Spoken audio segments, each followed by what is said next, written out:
Good afternoon, everyone. This is Paulette Running Wolf, and I'm an OJJDP Technical Assistance Coordinator for grantees. And I'd like to introduce Dr. Dolores Bigfoot. She is the Center Director for the Indian Country Child Trauma Center. And I would like to welcome everyone, and I'll pass it on to Dee now. Thank you. Thank you. Welcome, everyone.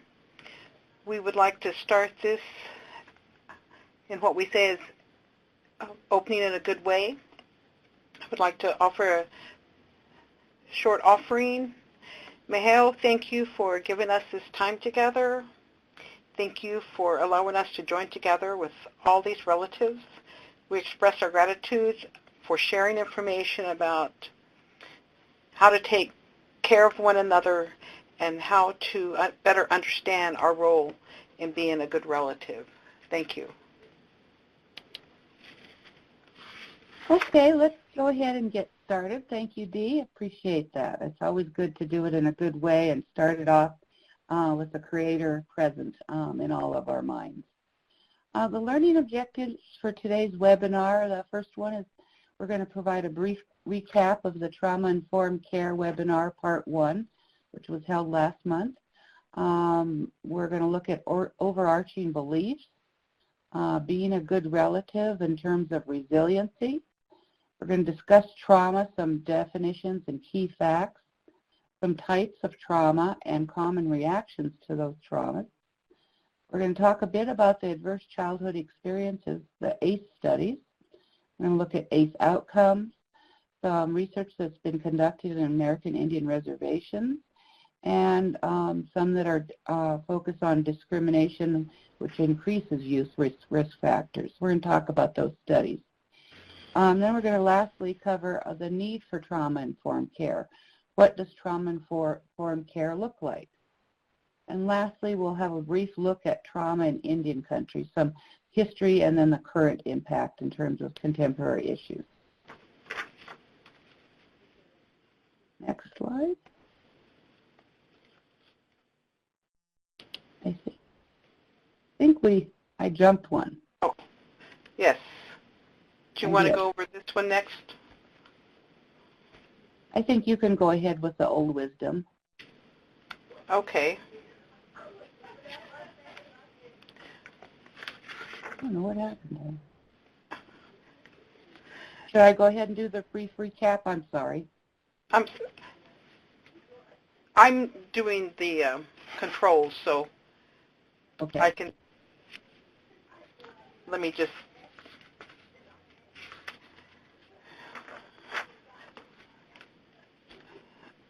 the brief recap is understanding the overarching tribal beliefs and traditional responses, recognizing the values of traditional, historical, and cultural approaches that as we think about trauma, and understanding the importance in terms of what is trauma-informed care, and that within trauma-informed care is those transitions. There'll be discussions about what it means to be a good relative as we think about our staff, and then recognizing the importance of communication. So this was in the first Trauma-Informed Care Part 1, and you have that for download. And I'll go to the next slide. I think the wonderful thing that we can say is that understanding trauma, that trauma was not a new phenomenon within our tribal cultures. We always had ways of dealing with trauma, so this is understanding what old wisdom is and recognizing that trauma-informed care is a new term, looking at the overall or overarching beliefs about what this old wisdom is that we can reclaim our old wisdom teachings. We can reclaim our traditional ways of healing. They may have been lost, they may have been misplaced, they may not be in practice, but there's ways that we can bring them back. And so again, trauma-informed care is a new term, but the concept of embracing and taking care of one another has always been practiced within our tribal communities. As Indigenous people, we have always participated in ceremony to either prepare for a hard event or to use ceremony after a hard time or offer ceremony to express gratitude, to process those trying times so that we can affirm growth of an individual, to support the healing amongst each other, and to build this resiliency that allows this individual and communities to thrive. So trauma was usually resolved through the use of ceremony. Okay, and additionally, being a good relative is really resiliency, practices and beliefs that we historically have held on to and transferred from generation to generation really builds community resiliency as well as individual resiliency. And I think that's an important point to make, that there's two separate areas there that that you can build resiliency, both from within individuals, but also across the community. So taking a community approach, which is the best way to start, that's in league with our tribal values, each of us belongs to a community. Each belongs to the generations of the past and future, with the foundation of previous generations and the hope for future generations. We also are learning roles and responsibilities in relationships and extended family.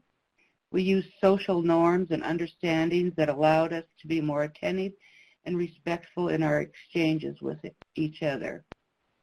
I really like the way Etheline Ironcloud Two Dogs has a wonderful way of showing that. Whenever there's a clear relationship, she always uses the Sioux language to express that. So both the people that she shares there calls them as nephew or daughter, or identifies what type of relationship, and they in turn will offer that back to her. So that's such a special way of reinforcing and establishing and recognizing those important relationship connections, both within our immediate families, but our extended families, and then also more broadly in the community. It's also important that we have that we're acknowledging one another, that each contributes to the well-being of others in a unique way, and addressing each other. How we are related is an important way of connecting. So we always make time to acknowledge each other and each other's part in whatever conversation, activity, or event we're participating in. Learning strong teachings and values, practicing and modeling of positive interactions between parents and their children, between siblings, between adults, among coworkers, of attentiveness, concern, support, and other ways of promoting well-being. And the last one, to reinforce teachings. There are many teachings in each of our communities that we value. However, there is a difference in what is valued and what is practiced. Most people know exercise is good, but not everyone exercises, and I'm one of those. Most people value respectful and non-aggressive communication. However, not everyone practices respectful and non-confrontational exchanges. Individuals can reinforce traditional teachings by practicing them daily.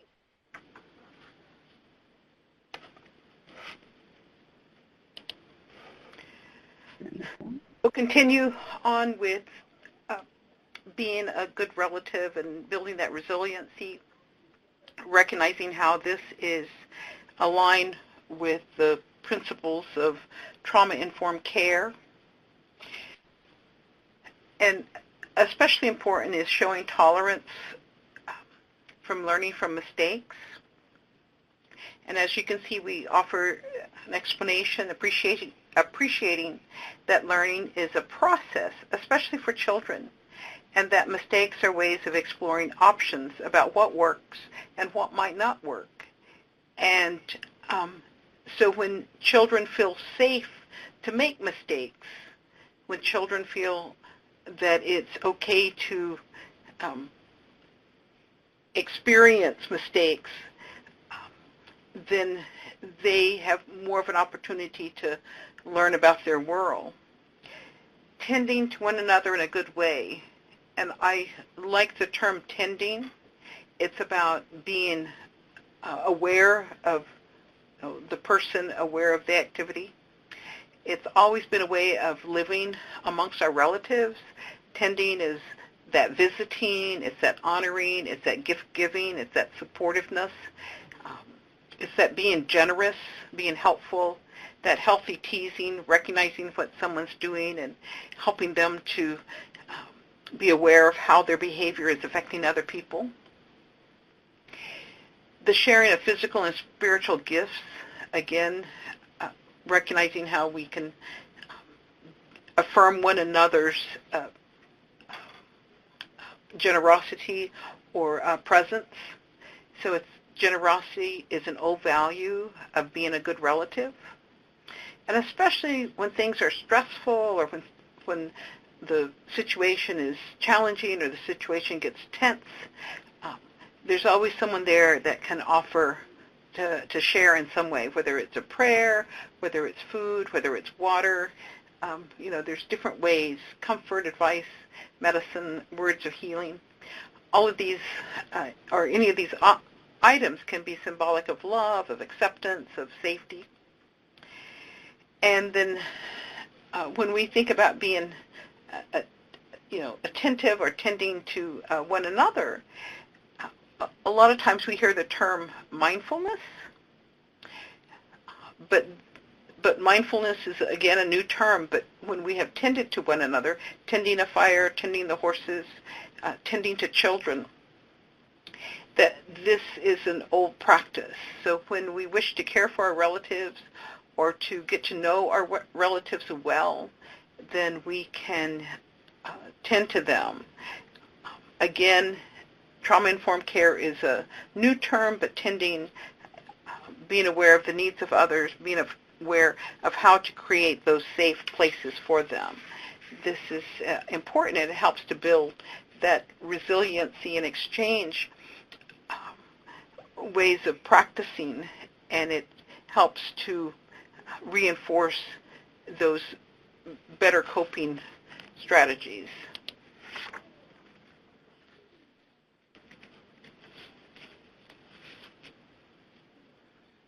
Paulette?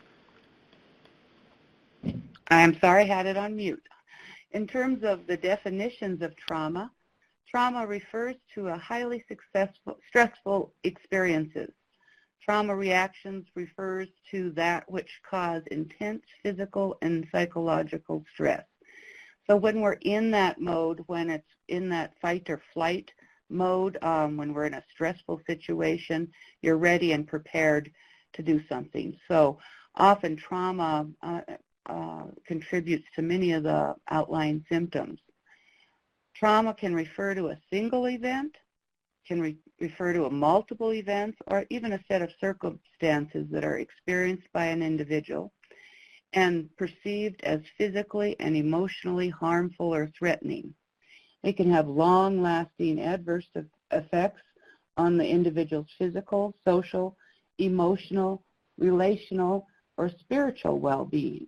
And I think each of those pieces are important to recognize that our children, they need to be physically safe, as Dee noted earlier.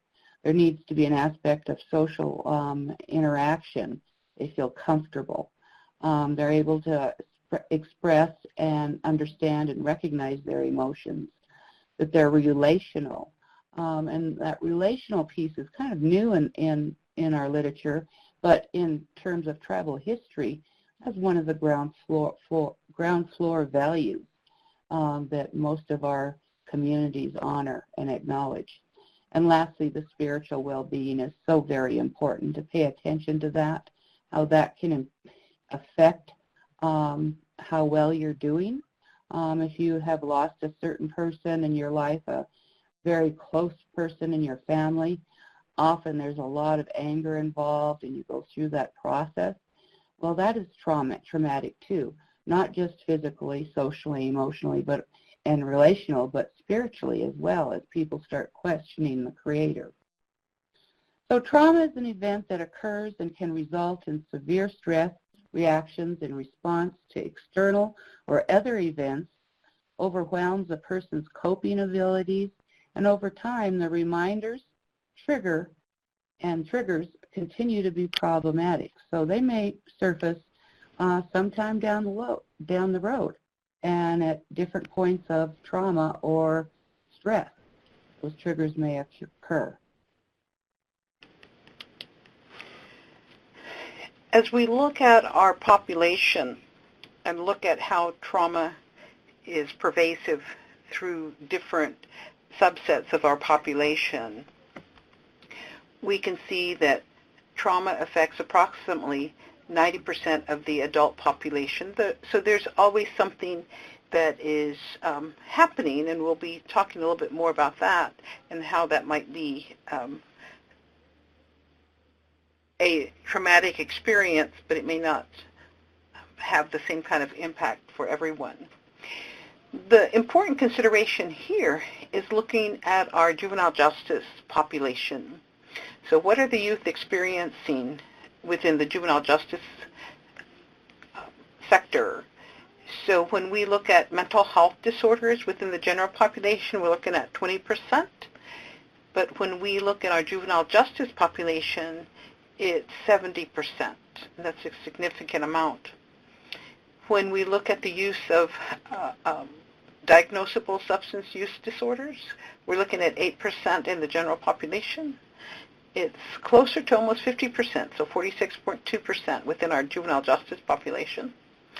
And then having a traumatic event exposure, 25% within the general population and 90% within our juvenile justice population. So we have a population within our juvenile justice that has a lot of triggers, that have a lot of behavior problems, and trauma can certainly contribute to how our youth are perceived and their ability to cope.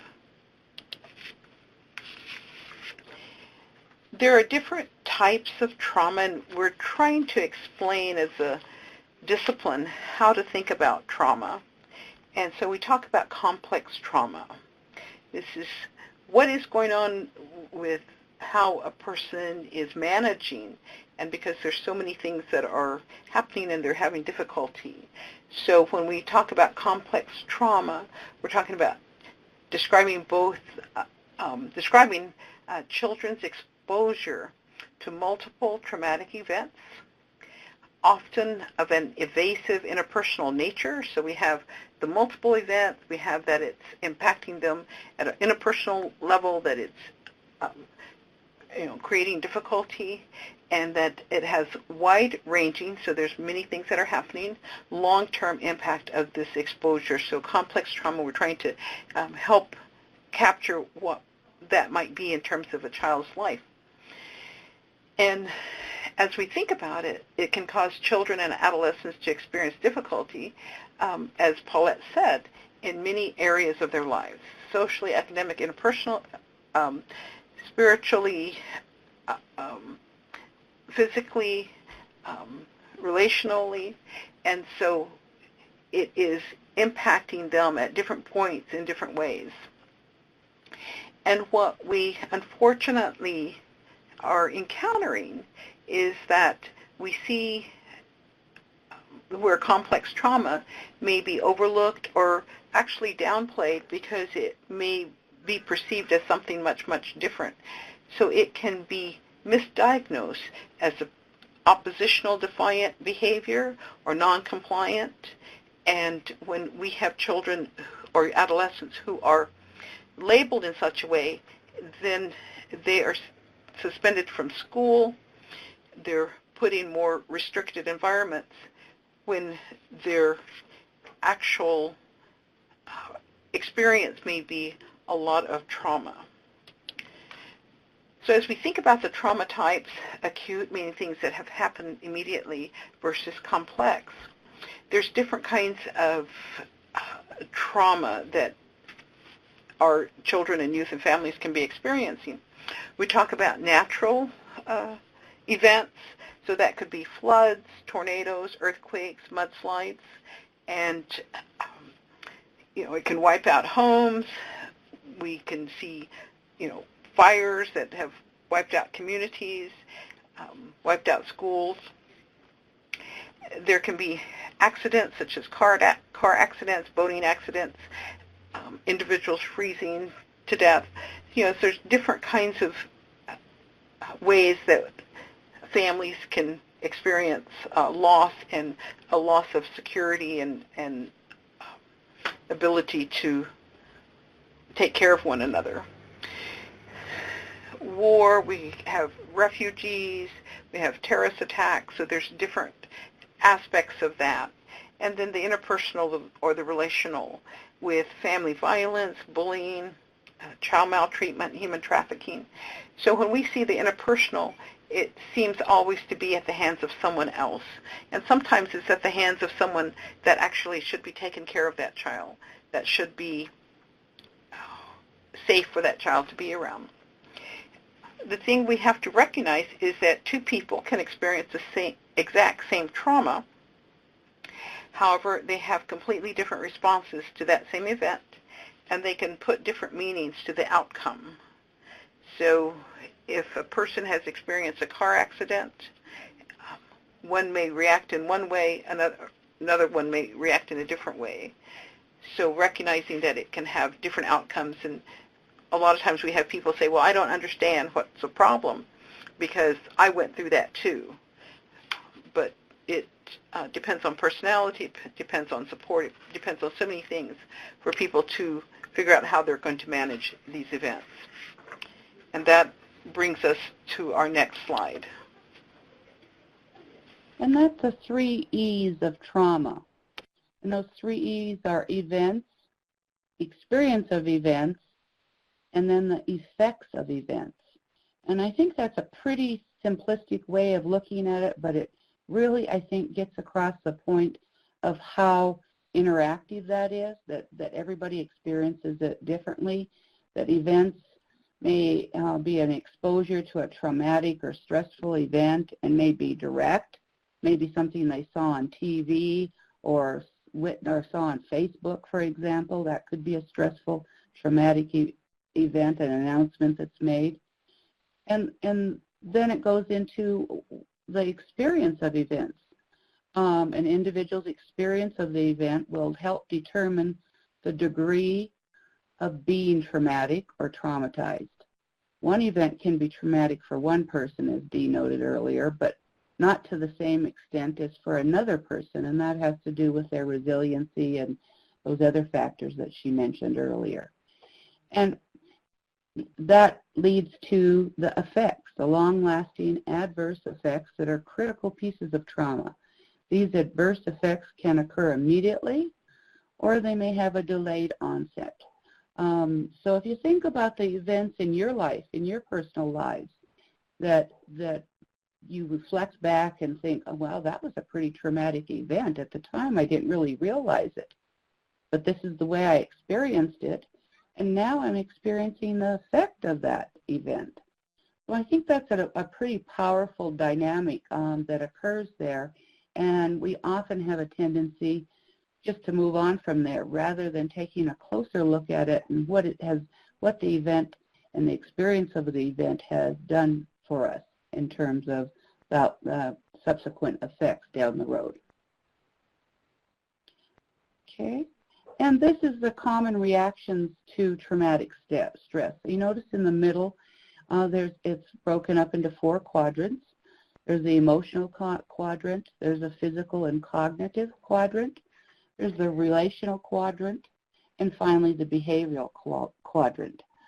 So with the emotional, that is a typical reaction is intense fear, helplessness, hopelessness, anger, anxiety, a numbness, we often see that, or rage, terror, depressed, inability to experience positive emotions, panic, guilt, shame, and worry.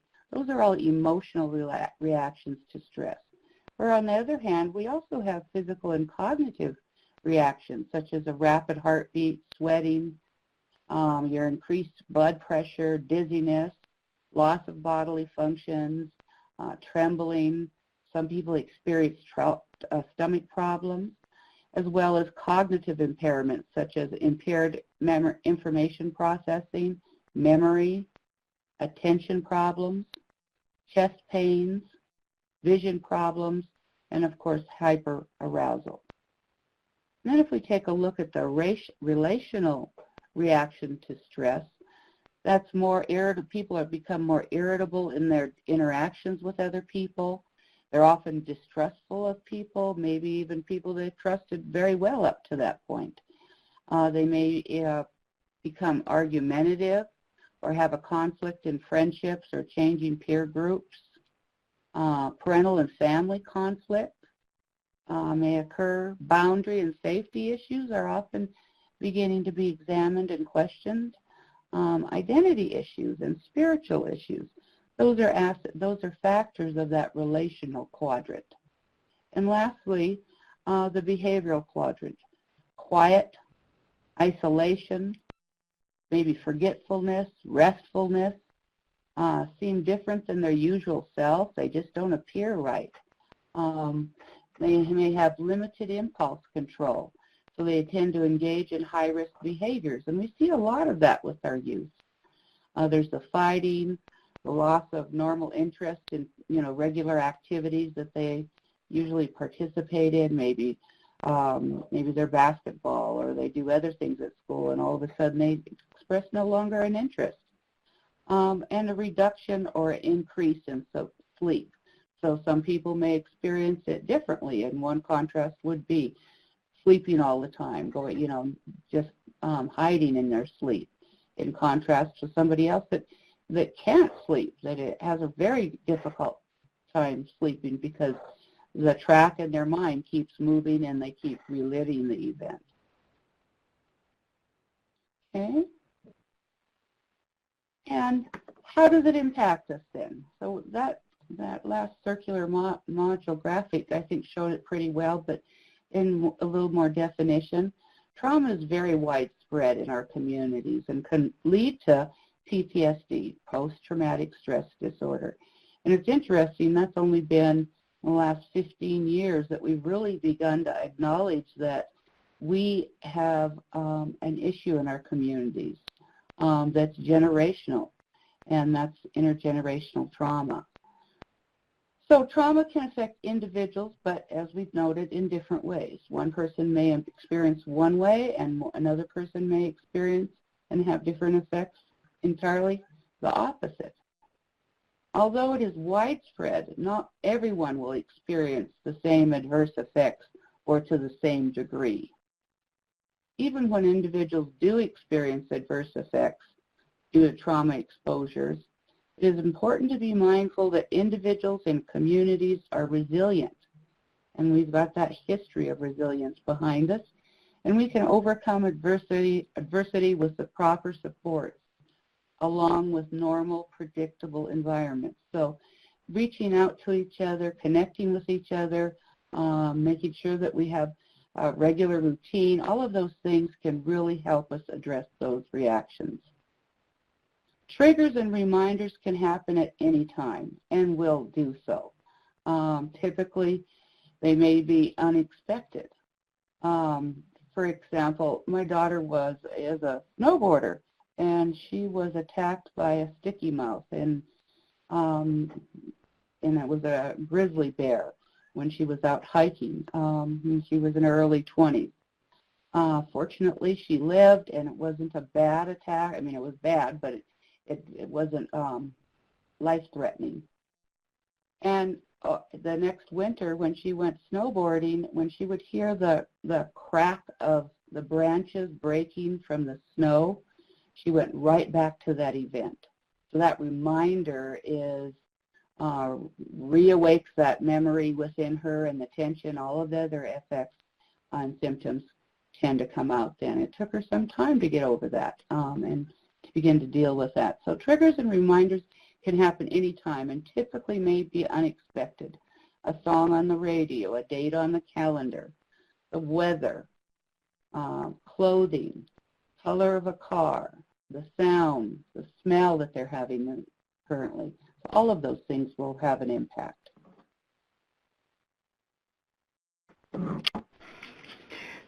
As we think about what is trauma and the impact, information is so helpful.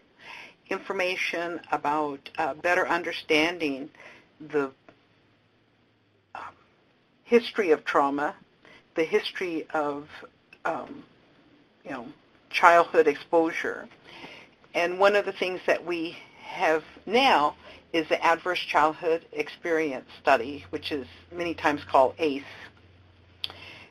And this allows us to have a basis for conversation. I'm sure many of you in your professional lives and even, in personal lives have encountered a youth. When you looked at that youth, you'd say, oh my goodness, with his family history, with all the things that he has been through, this kid is in for major problems.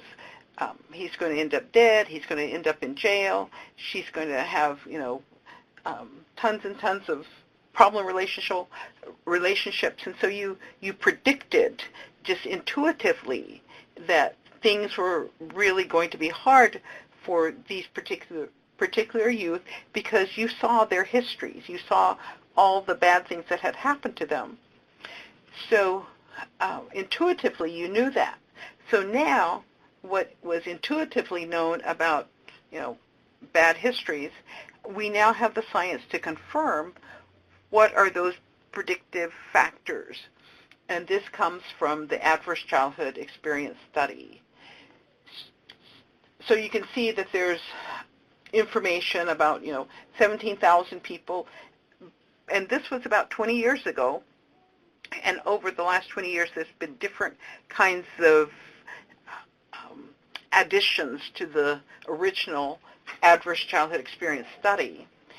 They looked at categories. So these were adults that talked about their history.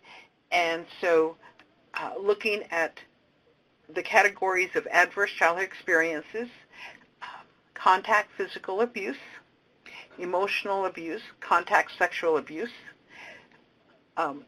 physical neglect, emotional neglect, and then things about the household or things about the family. What were the different statuses of the family?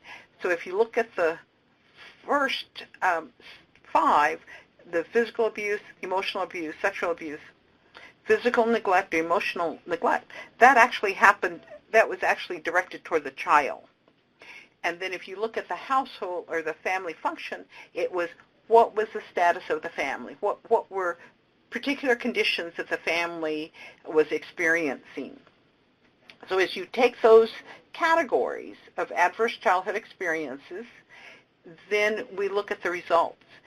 So of the 17,000 people, 63% of them had experienced at least one category of the adverse childhood experience. So, 63% is amazing. And then if you consider those that had 3 or more, 63% had 3 or more. And we take those categories and we say, how many of these adults experienced all of this? The categories and the number of categories experienced has significant effects or has a significant predictability, and the predictability is quite important. So as we look at what else was learned through this Adverse Childhood Experience Study, we see that of those adults, 10% had experienced emotional abuse, 26% had experienced contact physical abuse, 21% experienced contact sexual abuse, 15% experienced emotional neglect, and 10% experienced physical neglect. And I always heard that as parents in terms of sins of omission and sins of commission. So things that they did physically to not help their child, and things that they neglected to do. So emotional neglect. Excuse me. 13% witnessed violent treatment of their mothers. 28% of them, so as we think about the first 5 categories, that was things that were directed toward the child. Now we're looking at the household or the function of the family.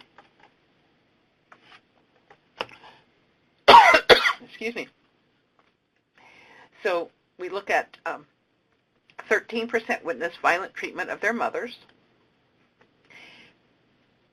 28% grew up with someone who used alcohol or drugs within the family.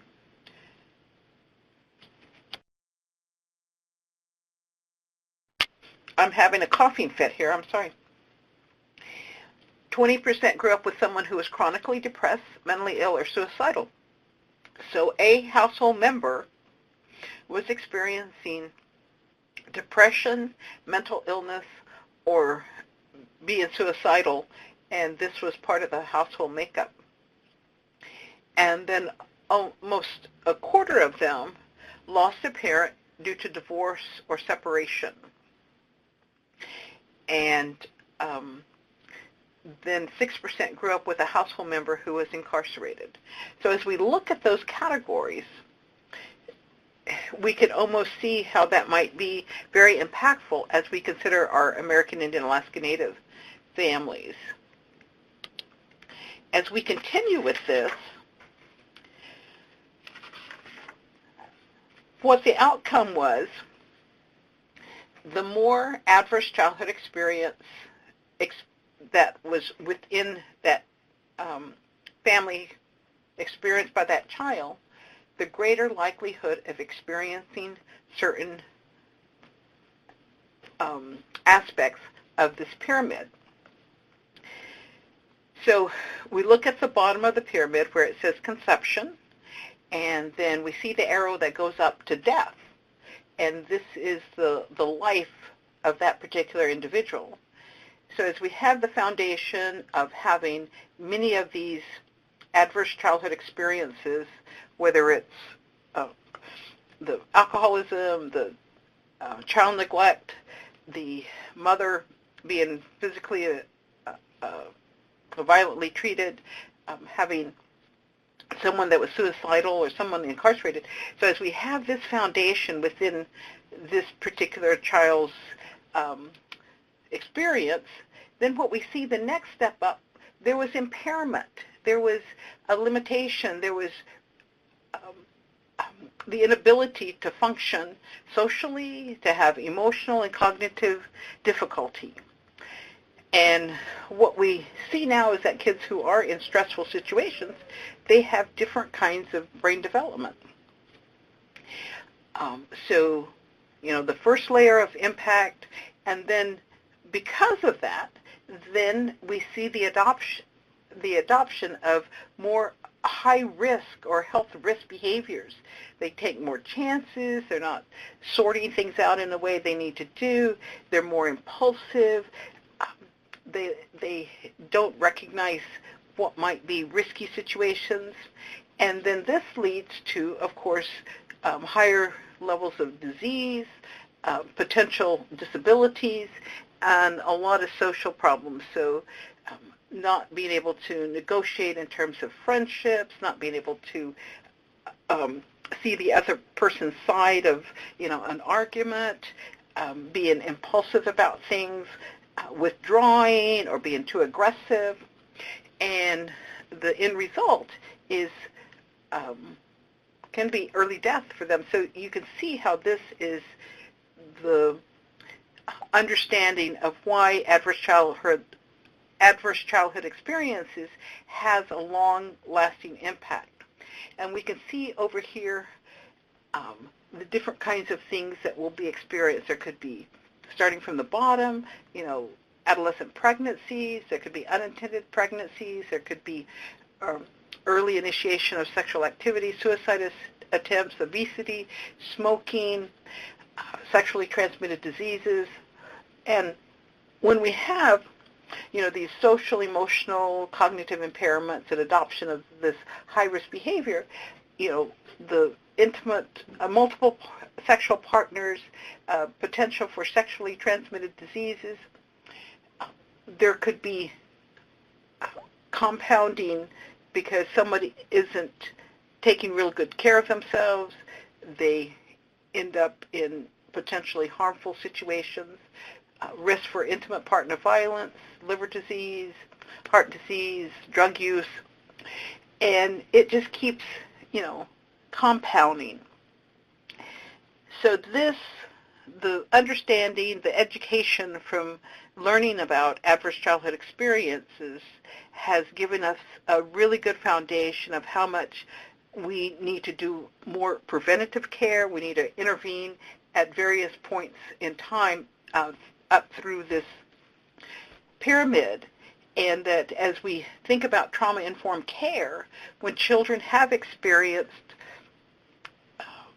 any of these categories that were laid out earlier, that it's going to affect them in different ways, and they may engage in some of the behaviors that Paulette was talking about earlier: withdrawal, being suicidal, having depression, being hyper alert, and kids who are hyper alert look like they're engaged in suspicious behavior. So we are very grateful that we have information now that can better explain what kids are experiencing. Good points, Dee. I think that's a huge issue. We knew historically the levels of trauma that were occurring in our communities for generations, but now we really realize the depth of that impact, the depth of the experience on individuals and communities. So I think that these studies have contributed a lot to our understanding of what we need to do in terms of prevention, intervention, and aftercare. So we're going to talk a bit about American Indian reservation-based ACE studies. Whitbeck and colleagues in 2004 developed two instruments. One was called the historical loss, and the second one was historical loss with associated symptoms. And this second tool was used to assess stress levels in youth. Now that hadn't really been done prior to that. And then in 2009, when he was using those instruments, he found historical loss had an independent impact on depressive symptoms. So out of 459 youth that participated, they were 11 to 13-year-olds, and that mediated the impact of discrimination on alcohol abuse. So I think that's really crucial to understand that long-reaching effects of trauma. So it would result in terms of depressive symptoms and those kinds of behaviors, and on the other hand, it impacted that the behavior. Now, Whitbeck in 2015 later conducted a study that examined the relationships between the number of types of exposure to ACEs and risk behaviors and mental health outcomes on reservation-based use. And here's that study incorporated 288 kids ages 15 to 24. And what's interesting is he found that 78% reported at least one ACE, adverse childhood experience, and 40% reported at least two. I would think that generationally, I think that is a greater number for older people. If anybody has had an opportunity to take that, it's a very brief questionnaire on adverse childhood experiences, that survey, and you'll find it real interesting, and it will prompt some internal speculation and insight onto your behavior.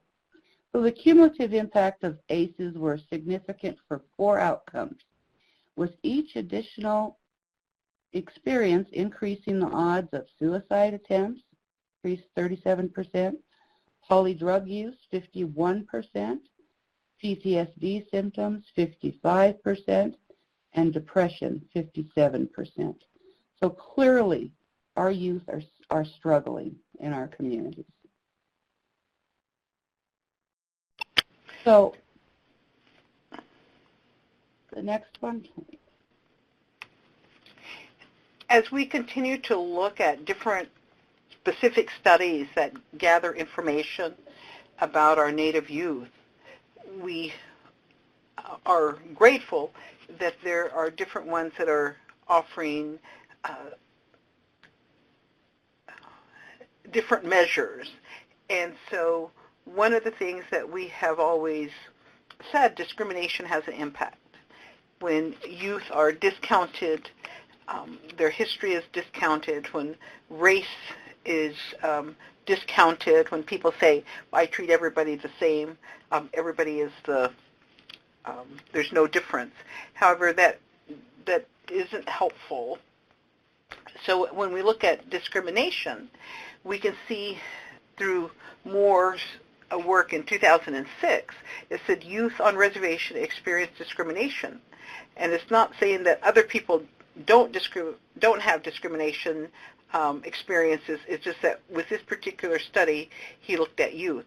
And so youth on reservation experience discrimination, often referred to as border town racism. And it was hypothesized to have a direct effect on identity development.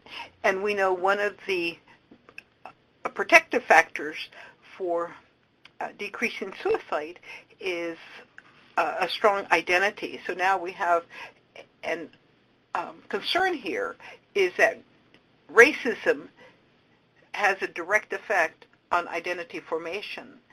So this likely increases the effect of historical trauma on individuals. So we continuously have this intergenerational effect that's going on. And as a result, likely has a significant impact on child and adolescent development.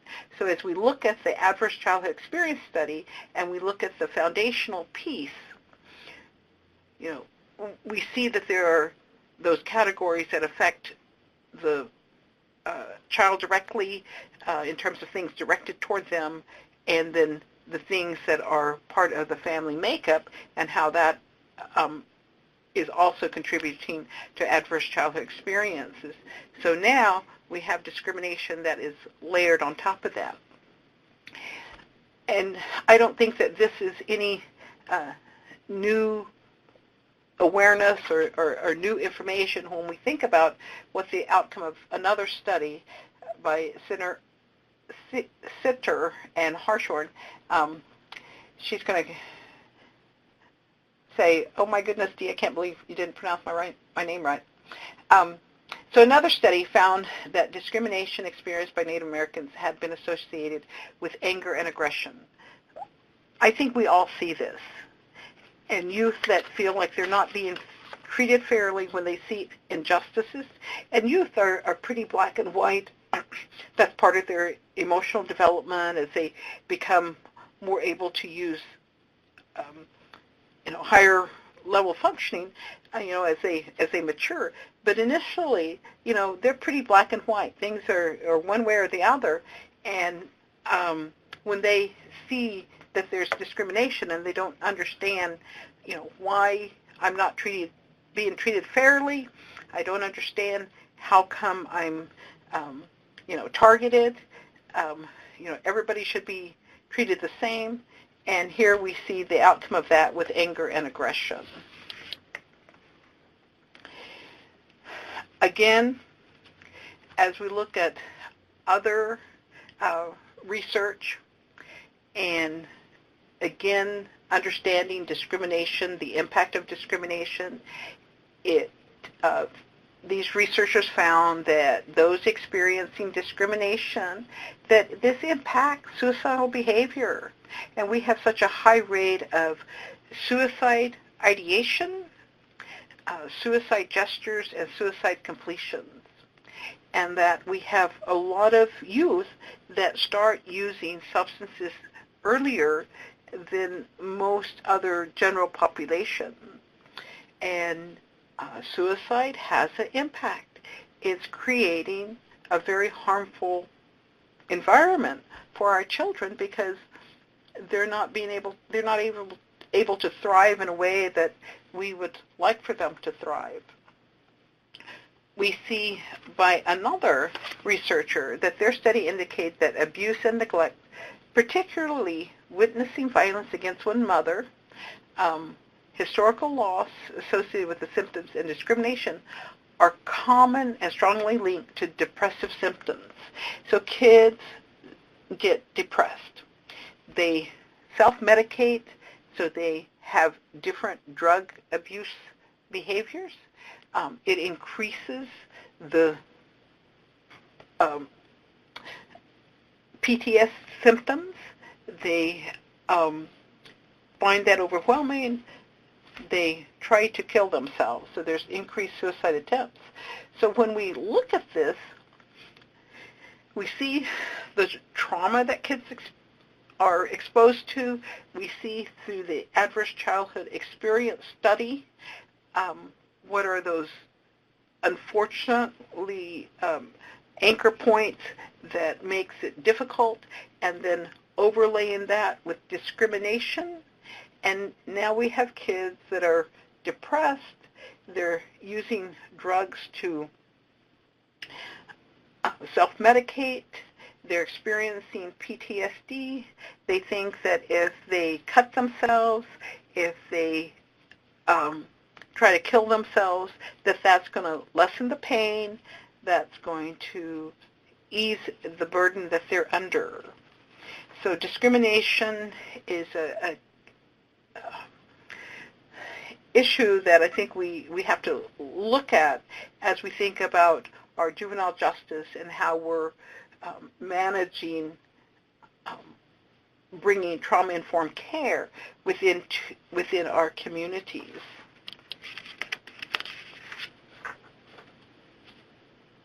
Okay, thank you, Dee. So what does trauma-informed care look like? We're going to go down these lists and take a look at what is trauma-informed and what is not trauma-informed. So trauma-informed care recognizes high prevalence of trauma, car accidents, deaths, out-of-home placements, dropouts, all of those things, in contrast to not trauma-informed care, where there's lack of education on trauma and universal precautions are not in place. And with trauma-informed care, recognition of primary and co-occurring trauma diagnoses, PTSD, and complex trauma reactions. So recognizing those signs and symptoms is especially important and is considered trauma-informed care. In contrast to non-tribal informed care, where we have a real tendency to overdiagnose issues or misdiagnose or look at singular addictions rather than dual diagnosis. So it's important to recognize, I mean, those are very simple ways of looking at things. But if you see some of those issues that are identified in the column on the right as not trauma-informed in your agency or in your program, take a look at that, and that's the time to begin doing trauma-informed training across your department and program and community, not just for staff, but for community as well. Another one is assessing for trauma history and symptoms. That's very important, and I think a lot of tribal communities would like to do so, but just haven't quite figured out how to do it. There are brief screenings available to ask questions of history, though. So if you could incorporate those in your planning, then your community could truly become, your agency, better at recognizing trauma history and symptoms. In contrast to a non-informed agency, no trauma screening or assessment. We don't even take a look at that. And then on the left side again, awareness of culture and re-traumatizing practices and policies, including colonization and understanding oppression and racism and the description. You have to be aware that those are traumatizing and can re-traumatize people depending upon the situation, and as well as the individual and their ability, their resilience. In contrast to an agency that's not trauma-informed, and bases its services on the tradition of toughness, and it's valued as the best care approach. You've got to be tough with these guys. You don't want to be sympathetic because they'll run right over you. I can remember in a teacher training program that I was in years ago, that was very much the attitude that the Catholic College really promoted in our classes. And then in terms of, again, trauma-informed techniques to equalize power, control, and privilege, it's important that those are equal, offering choices, being transparent, and supporting safety. In contrast to a non-trauma is symbols and behaviors that reinforce power, control, and privilege. So they make all the decisions and expect clients and patients to follow suit and pay attention to that. And then you look at trauma-informed collaboration among caregivers and supports. Often it was similar to the silo effect, and many of you have heard of that, where, no, you're not doing a good job of taking care of them, I am. So there wasn't a lot of collaboration in agencies. And I think today that is changing, and thankfully that is changing. So everyone knows and agrees on a course of action or plan when they see those types of symptoms appearing in their clients or patients. And that's in contrast to a rule that enforces and focuses on compliance. You need to do it our way. And the last one, addressing training needs of staff to improve knowledge and sensitivity. Taking that time to have regular trainings and to provide your staff with an opportunity to truly look and gain some personal insight into their own trauma and the resulting symptoms that you have as an individual or a service provider. So regular, frequent trainings to better understand the process of implementing trauma-informed care principles. In our last webinar, we talked a bit more about that. I think that's very, very important to include those trauma-informed principles and to make sure that you have regular trainings that support that. And then the environmental conditions slowly begin to change. So, in the last one, the client and consumer blaming. Okay, it's their fault. They didn't do what I told them to do, and that's good enough. So that's the contrasting between a trauma-informed agency or community and a non-trauma-informed agency or community. The next one. Okay, here's the staff understand the function of coping behavior. They realize that rage that they're experiencing with their clients, or they're seeing self-injury, they're being very compulsive, they're in that freeze, fight, or flight mode. Staff understand when they see those types of behaviors in a trauma-informed agency. In contrast, for a non-trauma-informed agency, behavior is seen as intentional and provocative. They have no business pounding on the door. They have no business jumping up and knocking over their chair. That's not good. So rather than recognizing it, they begin to blame the clients. And then the use of objective and neutral language. I think that's really important. We think about the power of words and how that can impact individuals, and it will certainly impact your retention rates.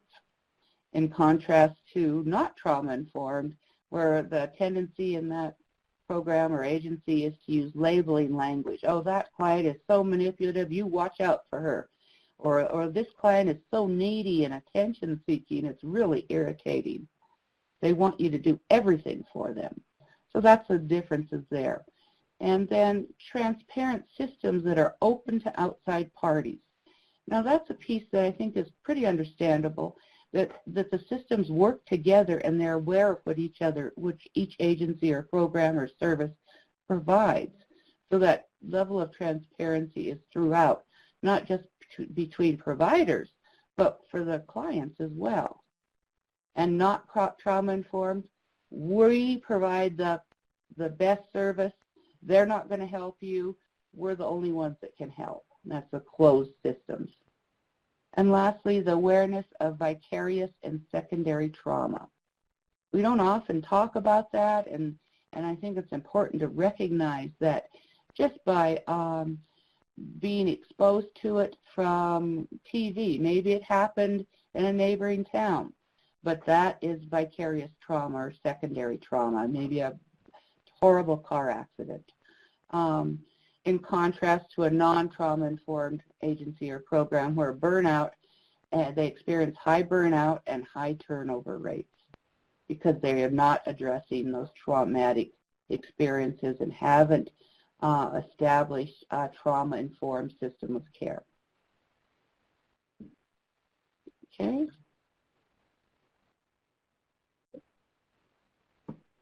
And then key assumptions for trauma-informed care.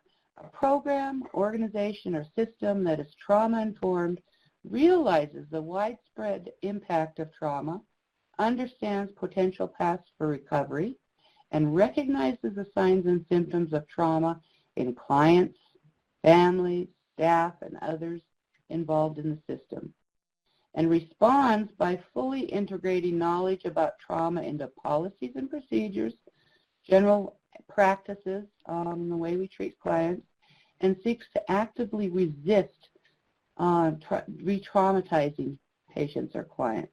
So the 4 R's are very easy to remember, and sometimes that's helpful to use this, acronym, the 4 R's, and to remind staff, our colleagues, it's important that you realize that trauma has occurred and the level of impact, and you recognize it.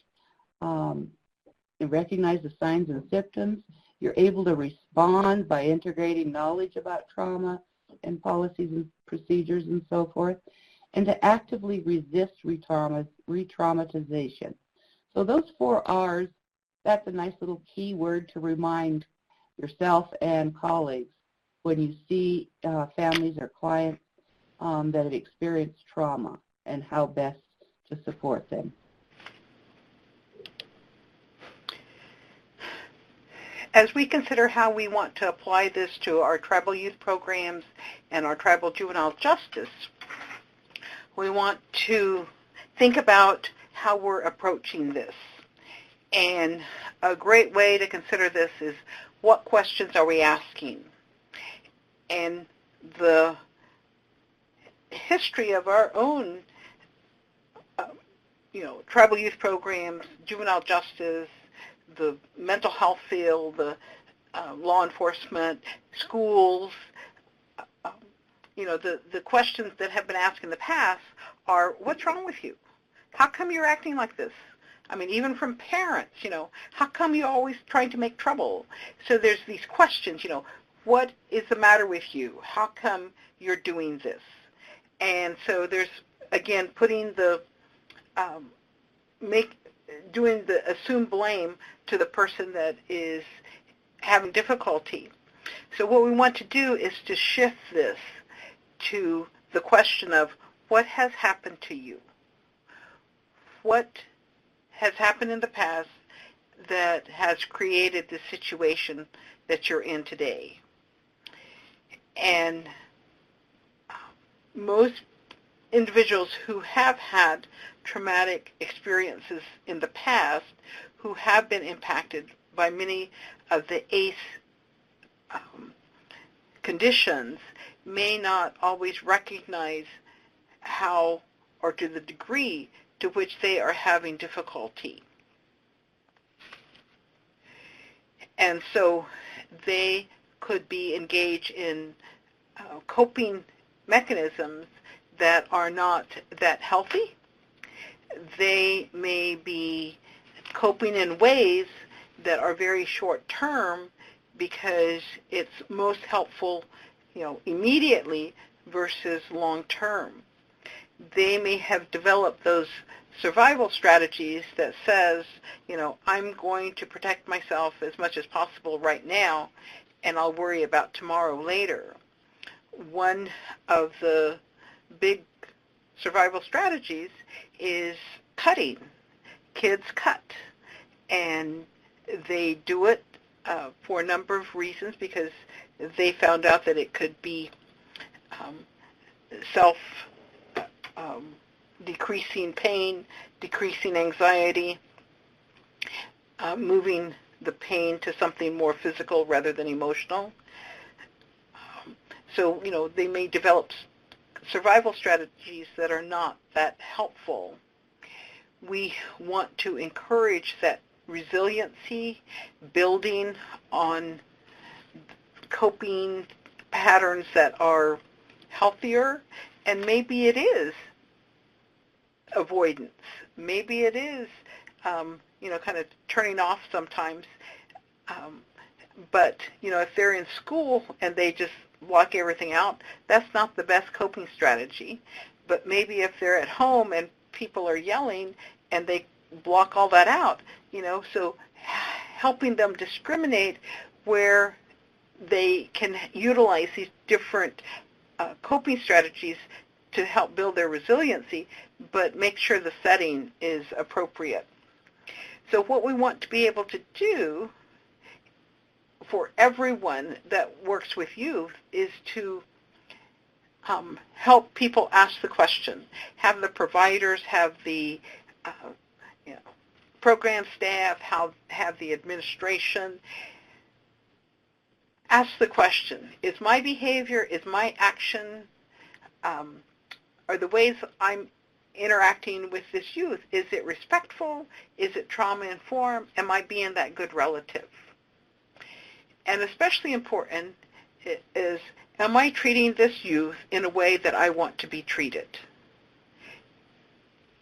I was having a discussion this morning with the youth, and he was saying, the teachers that I work with, the ones that say, how are you doing today?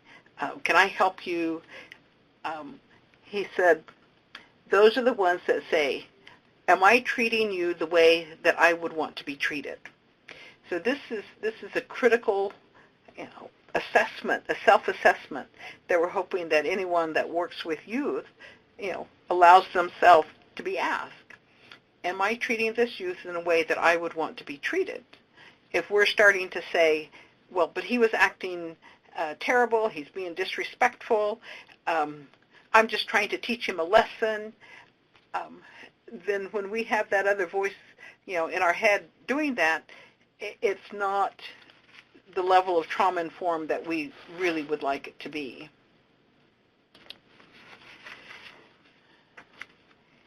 I want to share with you, from my dear sweet friend Eduardo Durant, an understanding of healing that he has presented to us through his writings.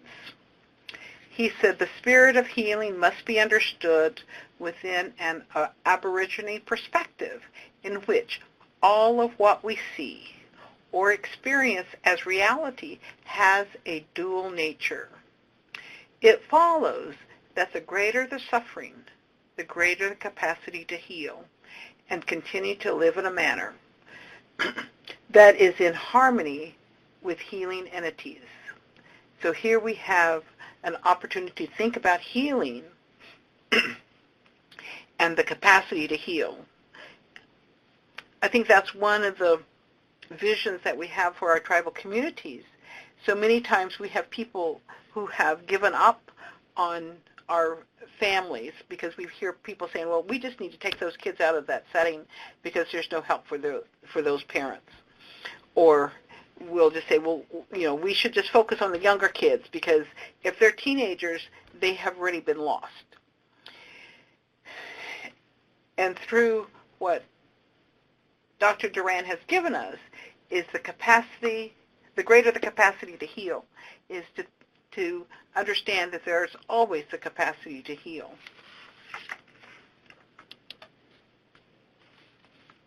Okay, we're going to have a polling question to see what's going on out there in each of your communities.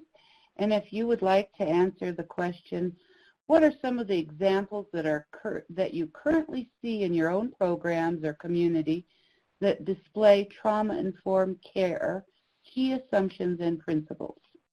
If you would type that in the chat box, we would love to hear from you. So for example, a community may have a waiting room that really is a comfortable waiting room. It doesn't look like a institution. It's got native artwork in it. Maybe it has a corner that is set up for child care that little kids could have a place to play comfortably. They're welcoming. Maybe they offer coffee. And that's all part of that joining process with their clients. Or maybe you're doing trauma screenings. Or maybe you're actively reviewing your policies and procedures to see if they do reflect trauma-informed key assumptions and principles. So if you would type in the chat box, we would appreciate it, that discussion. We have 2 questions already in the chat box. One is, where can I learn more about techniques to equalize power, control, and privilege? And it says motivational interviewing comes to mind, and yes, I agree with that. I think by being able to understand the history of individuals, and then SAMHSA has some, Substance Abuse Mental Health Service Administration has some information on their website under the trauma-informed care that has all the principles listed, and then there's a lot of information about implementation of trauma-informed care. So this information about collaboration, empowerment, voice and choice, safety, transparency would be part of that information and part of the discussion that would allow for more balance in power and control, and to recognize who has power. And I always like to say that we can't empower someone else. What we can do is create an environment in which empowerment can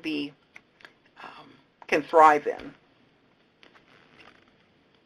And then in terms of the, go ahead, Dee. You want to do that one and too? then the second question is ACE data broken down by race and ethnicity? For some races, it is. I mean, for some ethnicities, it is. There's limited information about American Indians, but for some, it is. I'm sorry. Go ahead, Paulette. Oh, I was just going to respond too, and I think there's been I think there's probably close to a dozen studies that have been conducted in American Indian reservations, on reservations, and maybe 1 or 2 in urban populations. But collectively, they're providing some excellent information in terms of understanding and recognizing the impact of trauma on our kids. So other than broke out by the Kaiser study itself did do some breakout by race and ethnicity, but of course there's very few American Indians or Alaskan Natives that work for Kaiser. So in that light, no, there isn't a lot. But there are the ACE studies that are conducted in tribal communities available.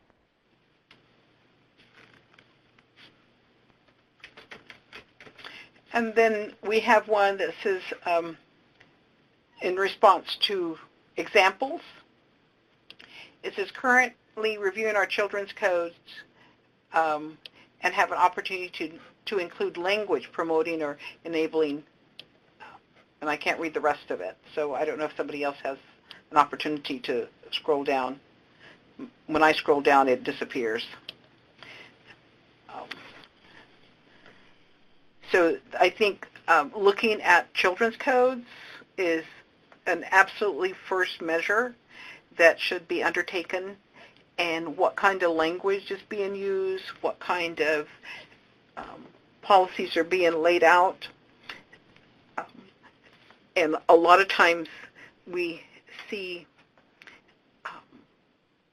children, are they being handcuffed? Are they being, locked behind, in locked facilities? And, so I think, what would be the things that would be more helpful for youth as tribes look at their children's codes? Are they just condensing them down from the adult codes? So I think that's a great first step. I agree completely. Ada Mountain also noted that trauma is, I'm going to try to scroll up a bit, that they're reviewing their language, their children's code, and are promoting language. And then she went on to say, in response systems and allied service partners. So she's hoping that they will include language that will use of culturally relevant risk and needs assessments or screens. Yes, that's very important that we consider those opportunities that we can incorporate that trauma screening with our clients and with our families. It's very much a beginning. And as Dee suggested, the Children's Code is probably the first step, followed by the program. If you have policies and procedures that you can truly say are based on key assumptions of trauma-informed care and principles, that'll happen very quickly. And working as a team across the communities, it's really important. I see that happening more and more with tribal programming, that they're recognizing that and are beginning to address that. The resources are slightly limited, though, so if anybody runs across materials that you think would be helpful, it would be great if you could share them. Yeah. And I also think, as we consider the different languages, when you look at how things are written, or the rules, and it's all do not spit in the hallway, do not run in the hallway, do not touch someone else's hand, do not. When we have a lot of those, then we really have to think about what we're trying to accomplish with these rules and policies. And we have to be, I think, more thoughtful and broader as we think about how the policies can be laid out with, safety for children, while also figuring out how we can help them to not be traumatized in that situation or re-traumatized. So, and this is where I think a lot of discussion has to be held within our tribal communities. What kind of restrictions are we going to put out there, and what kinds of creative solutions are we going to come up with, so then we're not using a lot of negative, this is, in order to, for example, if we say, in order to be in this situation, we're going to have a lot of rules that says do not. Or if you're in this situation, are we going to have a lot of understandings about how we're going to treat one another? So it really is an opportunity for our tribal communities, and as they look at these children's codes, to become more aware of the language.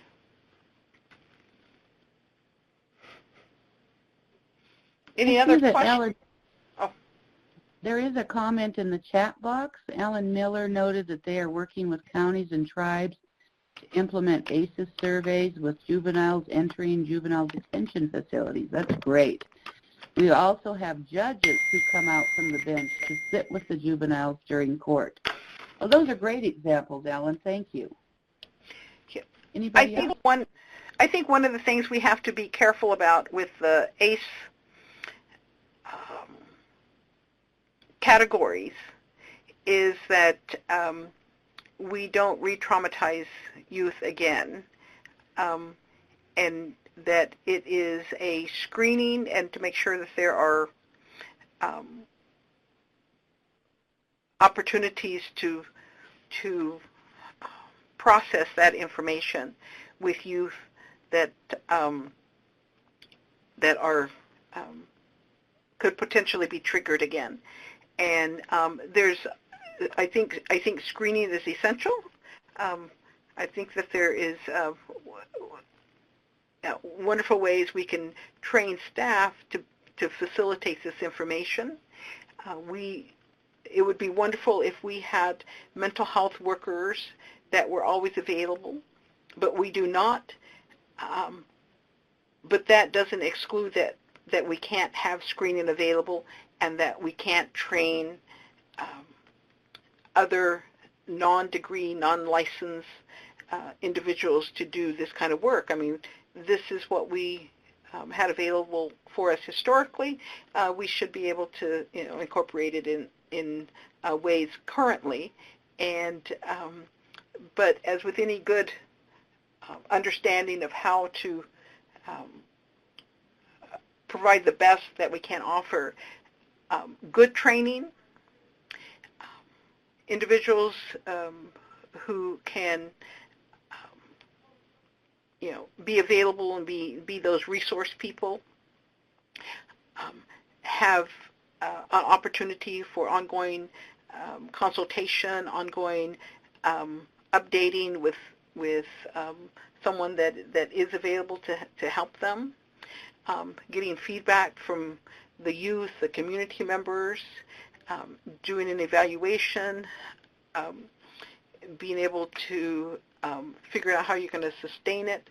So there's the ability to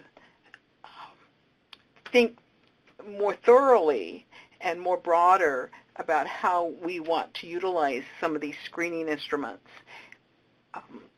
And some of them are, public domain, so there's not a cost to that. And the capacity, building the capacity locally with individuals who have an interest, but maybe not necessarily skilled, everyone can be trained. And so I really encourage that as you think about how you're using your screening. There are a couple other questions there, Dee. Do you want to take them, or you want me to take one? Yeah, I just want to say, yes, there are screenings available. We have the National Child Traumatic Stress Network through SAMHSA that has on their NCTSN website different screenings, and you can go to their website and select what might be appropriate. And if you look at the different screenings, most of them are pretty brief. They're and you can adapt them for what might be, you can adjust them for what might be more common in your region or in your community. I realize this is being recorded. Somebody will probably come and say, choke me about that. But I think that it should be a tool. It should, just like with any tool, you adjust it so that it makes it, more appropriate for your area. There's also a youth developed, American Indian Youth Developed, Native Youth Developed, balancing, what is it called? Balancing tool, that's being used with tribal programs as well as in San Diego County, and this is youth developed, youth researched, youth disseminated, and we can certainly get information to people who are interested in that. It's a journal article that came out of the Journal of American Indian and Native Alaskan Mental Health out of Colorado. It's public domain, and youth are willing, the developers of this instrument are willing to share with other tribal communities because they said it was a gift that they received, so they were willing to pass it on. So yes, there are different, it's not a trauma screening in the sense, but it is an assessment of, balancing of different or functioning in different areas. That's very, very helpful. Go ahead, Paulette. Okay. I was just noticing Paula Smith noted how can we get IHS clinics or mental health clinicians to do more of trauma-informed care with our youth? Well, I think first of all, you've got to figure out a way that you can partner with them. Sometimes you have those same people on your advisory committees, or maybe they attend other committee meetings that you are a part of.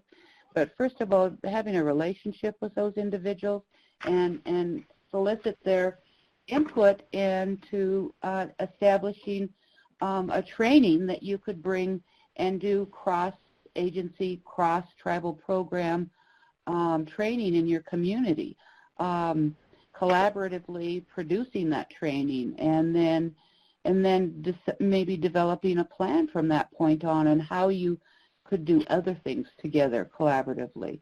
I think that's really important, is to get people enjoying with them and have a relationship. And you'll find that most people are very willing and helpful.